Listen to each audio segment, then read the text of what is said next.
প্রায় 26.5 ঘন্টা পর পুরোপুরি নিভেছে হজরত শাহজালাল আন্তর্জাতিক বিমানবন্দরের কার্গো ভিলেজের আগুন।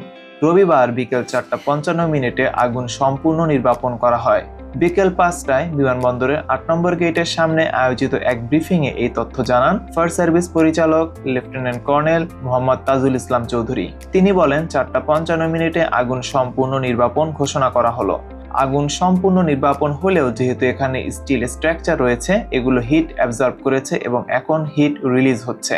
এখানে কিছুটা ধোঁয়া দেখা যাচ্ছে, তবে ভয়ের কোনো কারণ নেই, কোনো ফ্লেম নেই। আর ফ্লেম যদি হয়ও তাহলে আমাদের 4টি ইউনিট এখানে অবস্থান করবে। যতক্ষণ পর্যন্ত এই ধোঁয়াগুলো থাকবে ততক্ষণ তারা থাকবে। তবে আশা করছি যে বড় ধরনের কোনো দুর্ঘটনা ঘটার সম্ভাবনা এখন আর নেই, তাই আমরা এটা নির্বাপনের ঘোষণা করছি।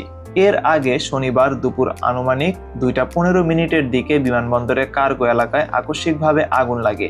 খবর পেয়ে বিমানবন্দরের ফায়ার সেকশন, বাংলাদেশ বিমান বাহিনীর ফায়ার ইউনিট এবং সংশ্লিষ্ট সংস্থাগুলো দ্রুত ঘটনাস্থলে পৌঁছায় এবং সম্মিলিতভাবে অগ্নি নির্বাপন কার্যক্রম শুরু করে।